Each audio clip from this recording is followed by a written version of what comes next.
नशे के धूत में एक गार्ड ने अपने ही मालकिन के बेड पे सो गया। उस रात क्या हुआ ये जानने के लिए वीडियो से जुड़े रहिएगा। नमस्कार, आदाब, सलाम, सत श्री अकाल। मैं हूं विकास वैभव और आप देख रहे हैं क्राइम प्लेस। ये घटना राजस्थान के भीलवाड़ा का है। भीलवाड़ा में आदित्य नाम का एक लड़का रहता था जो बचपन से ही अनाथ था। आदित्य धन संपत्ति से संपन्न था, लेकिन उसके मम्मी पापा नहीं थे। आदित्य सरकारी नौकरी करता था, लेकिन उसकी बीवी भी नहीं थी। वो अकेले की जिंदगी से परेशान हो गया था। आदित्य की शादी रश्मि नाम के लड़की से हो जाती है। आदित्य अब सोच रहा था कि अपनी पत्नी को अपने साथ लेकर जाएं, क्योंकि आदित्य सरकारी नौकरी करता था। लेकिन वहां पे कुछ ऐसी मजबूरी रही कि आदित्य अपनी पत्नी को अपने घर पे ही छोड़कर जॉब पे चला गया। आदित्य जॉब पे चला गया, लेकिन बार बार उसे ये डर था कि मेरी पत्नी घर पर अकेली है।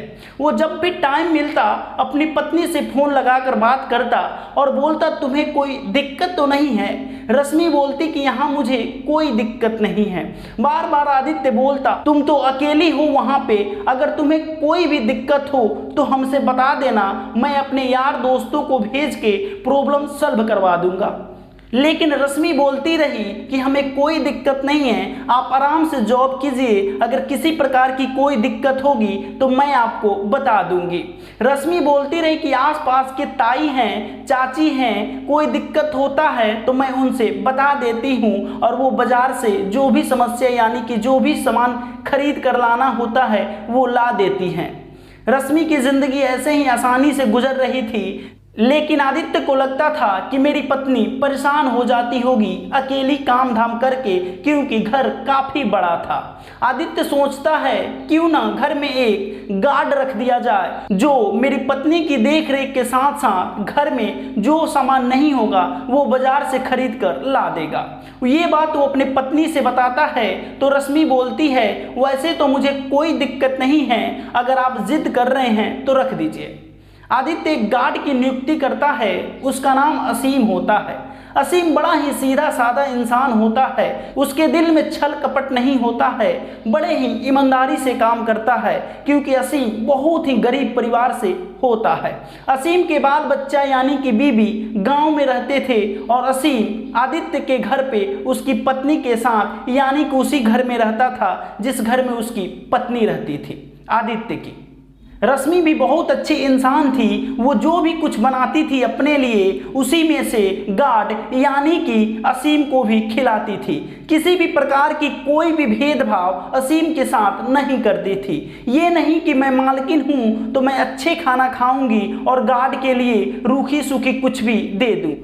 असीम भी अपनी मालकिन की बहुत इज्जत करता था और उनको बहुत मानता था, क्योंकि असीम के पास कुछ नहीं था। बहुत ही जद्दोजहद के बाद उसे कहीं नौकरी मिली थी, इसीलिए असीम किसी भी प्रकार से कोई भी कोताही काम में नहीं बरतता था और ईमानदारी से घर में काम करता था।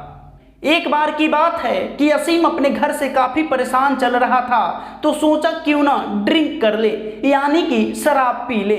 अपनी मालकिन रश्मि से पैसे मांगकर बाजार निकल जाता है। वहां जाकर देसी ठेका से शराब खरीद कर पी लेता है।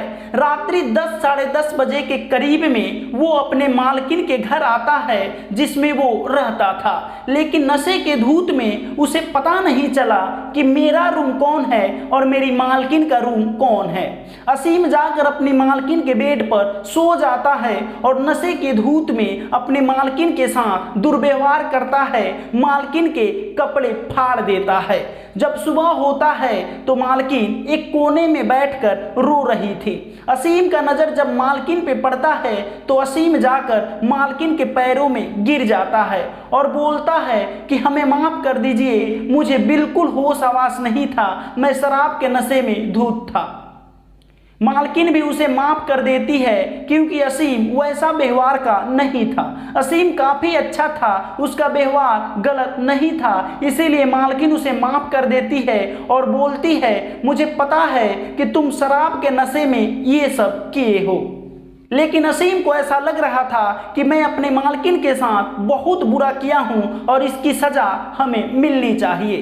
असीम पुलिस को फोन करता है और पुलिस को बुला लेता है अपनी मालकिन के घर और पुलिस से कहता है कि साहब मैं अपनी मालकिन के साथ दुर्व्यवहार किया हूं, इसीलिए हमें फांसी पे चढ़ा दीजिए। पुलिस इस मैटर को समझ नहीं पाती है तो मालकिन आकर सारी बात समझाती है, लेकिन वो बार बार मालकिन कहती रही कि मेरे साथ इन्होंने कुछ नहीं किया है, इन्हें छोड़ दीजिए। लेकिन जो कातिल था वही सब कुछ एक्सेप्ट करता था, इसीलिए पुलिस उसे हिरासत में लेकर जेल के सलाखों के पीछे भेज देती है। रश्मि ये सब बात अपने पति को बताती है।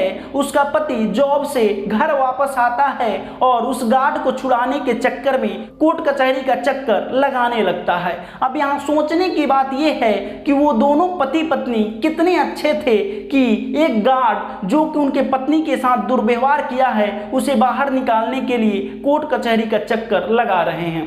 पत्नी का कहना यह था कि गार्ड स्वभाव से काफी अच्छा था, शराब के नशे में वो बह गया, उसे पता नहीं चला कि मैं क्या कर रहा हूं।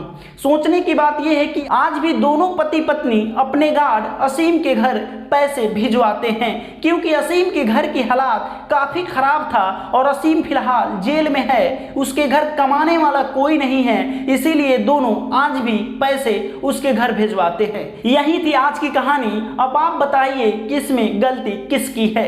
अगर गलती असीम की है तो उसे तो सजा मिल गया, लेकिन आपके नजर में दोषी कौन है जरूर बताइएगा। जय हिंद।